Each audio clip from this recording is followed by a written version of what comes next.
This is an audio version of the article titled Nation in Ruins, Cadillac, Aircraft, and Lincoln in View, Jinnah's Leadership Examined, written by scholar and historian Nasim Yousaf.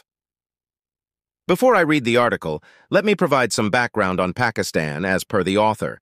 It is deplorable that since the creation of Pakistan, the nation has faced numerous challenges, just to name a few: financial crises, the fabrication of history, and the promotion of many undeserving icons as role models.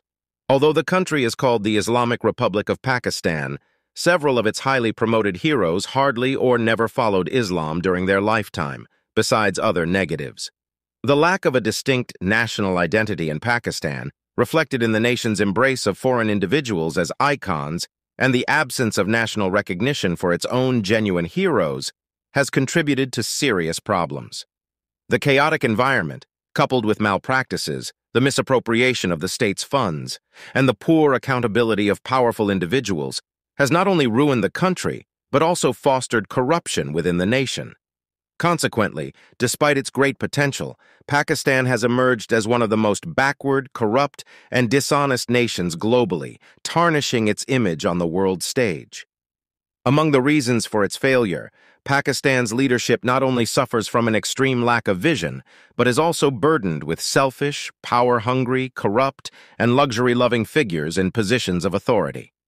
In 2011, Mr. Yousaf highlighted the leadership deficit in his published article titled, "Pakistan Lacks Competent Leader to Change Its Destiny."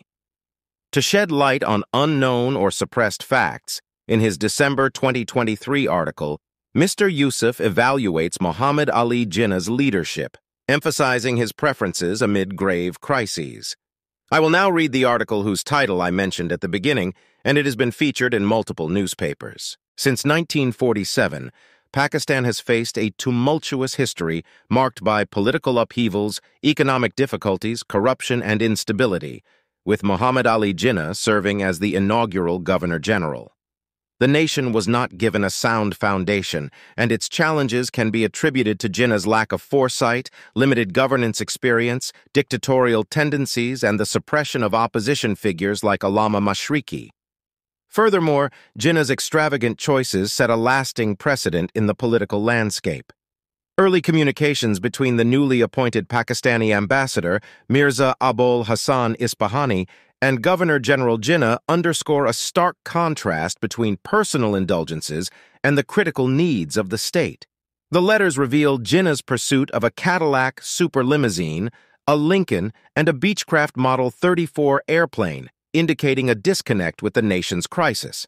Isfahani wrote to Jinnah on September 19, 1947, "My dear Quaid-e-Azam, I reached New York on the 11th and spent a day in Washington on the 13th. I met the top executives of General Motors Company who have taken prompt note of your requirement of a Cadillac super limousine. Their representative, who is in Bombay at present, will be visiting Karachi shortly and will finalize the order after knowing your special requirements. I have not been able to see the Lincoln people yet. I hope to do so in the course of the next week. In regard to the special aeroplane, my friends and I have contacted some leading manufacturers in this country. I shall be in a position to report finally on the progress I have been able to make, positively by the end of next week.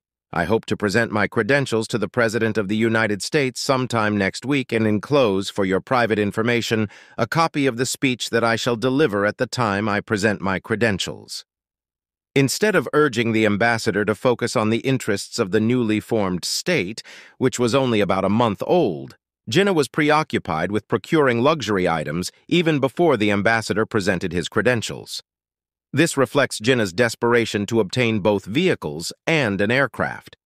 In response to the ambassador's letter, on October 1, 1947, Jinnah replies, "Thank you so much for your letter of September 19th. I have noted that you say about the General Motor Company. You have been good enough to try and get me a Cadillac car. When their representative comes to Karachi, I shall be very pleased to meet him and will finalize the order after settling my requirements. Please convey my thanks to the executive of General Motors Company for their agreement to do all they can and even override all other prior bookings in order to let me have the car without delay. As regards the Lincoln, you will let me know when you are able to do so. And also, with regard to the special aeroplane, I shall await your report. Yes, I am keeping well, but facing terrible, grave, and dangerous issues and developments that are taking place from day to day, so rapidly and so dangerously. Jinnah acknowledges the alarming situation, but lavishness and grandeur takes priority. Moreover, Jinnah wants the best and most luxurious car, evident from the ambassador's letter dated October 14, 1947, to Jinnah. The automobile ordered for you is the Super Cadillac 75, the last word in Cadillac limousines. During the year 1947, only 41 cars of this model were assembled, yours being the 41st and the last. I have already written to you about the aeroplane, and shall be writing very shortly about your second car, the Lincoln. On October 22, 1947, Jinnah wrote to the ambassador, with reference to your letter of the 14th, I do not mind the left-hand drive, but please try as to the color and get me the sample I have sent you, namely the picture of the Cadillac 60 Special. I note that you are pursuing your efforts about the aeroplane and Lincoln. On December 20th, 1947, the ambassador informed, your Cadillac has reached New York from Detroit and will be placed on board a ship before the end of next week. I am sure you will like the automobile.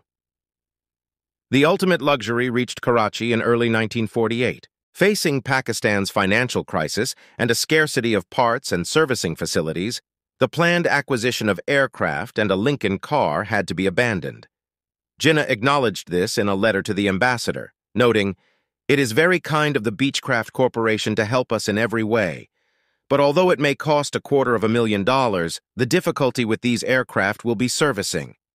Despite the country grappling with severe crises, abductions, rapes, killings, mass migration, and economic instability, hindering even basic purchases like paper and pencils, Jinnah's prioritization of personal comfort amidst widespread suffering was lamentable.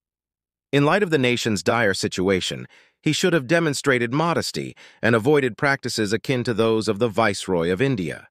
Jinnah's opulent lifestyle, devoid of personal sacrifice, inspired a societal pursuit of wealth among politicians and the public. This emulation resulted in corruption, a lack of national dedication, and high-end vehicles like BMWs symbolizing political elites, rendering progress assurances hollow. Since its inception, Pakistan's persistent adherence to British-style administration, including the use of private secretaries and personal assistants, despite financial constraints, sets a troubling precedent. The British approach prioritized authority over cultivating public servants dedicated to addressing people's needs. This practice should cease, promoting a culture of self-help. As a leader, Jinnah could have made a significant impact by adopting a simpler lifestyle and promoting self-reliance. Embracing humbleness and emphasizing values of simplicity and self-help could have inspired people throughout the community. Leaders serve as role models, and if Jinnah had chosen humility, the nation would have prioritized integrity and honesty over materialism, fostering a more ethical society. The portrayal of Jinnah in Pakistani history often idealizes him, elevating him to an uncriticizable status. This narrative involves the distortion and fabrication of facts, glossing over his flaws and unethical political maneuvers. Even not wearing the same suit twice is presented as a remarkable achievement.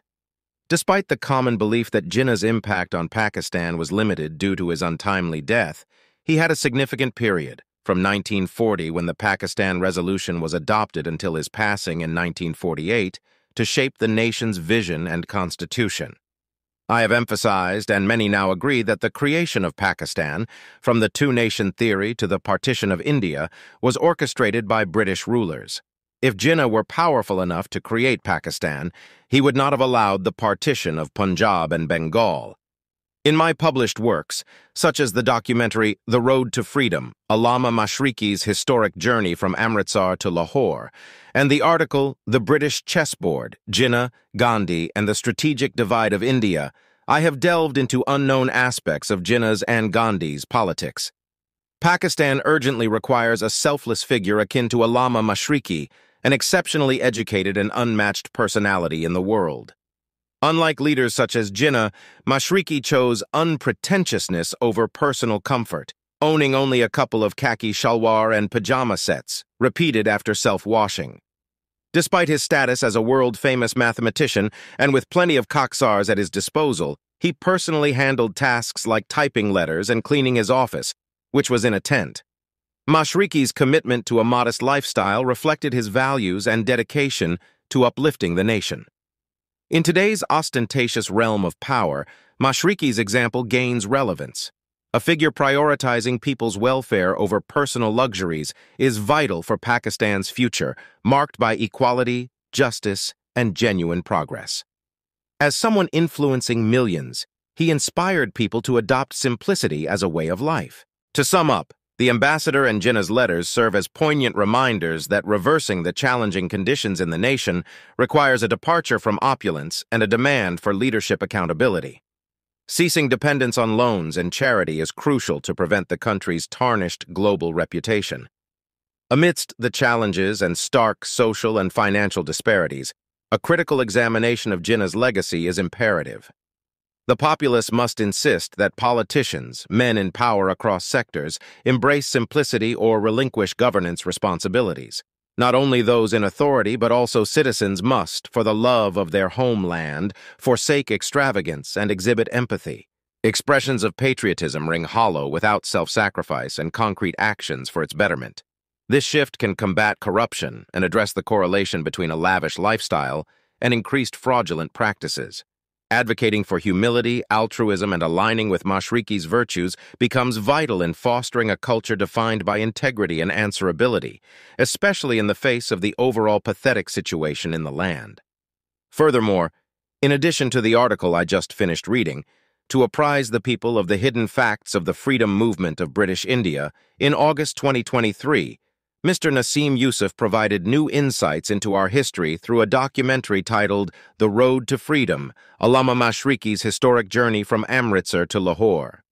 Subsequently, in September of the same year, he penned another piece titled The British Chessboard, Jinnah, Gandhi, and the Strategic Divide of India. The concealed facts revealed for the first time in these works compel a rewriting of the distorted history of Pakistan, India, and Bangladesh. Additionally, Mr. Yousaf, who previously advocated for the establishment of a high-powered inquiry commission, is now actively seeking its creation to uncover the truth behind the partition of India, with the revelation expected to aid in correct historical understanding and yield numerous other benefits. Scholar Nasim Yousaf, a grandson of Allama Mashriqi, has authored 18 books and digitized 19 rare works, including Mashriqi's historic journal, Al-Islah. His global impact is evident, with 88,097 papers on academia discussing the Coxar movement, and readers from at least 60 countries. His online works consistently attract a substantial audience, exemplified by noteworthy engagement, including 101,764 visitors recorded on a Facebook fan page and activity across various platforms. I appreciate your time and attention.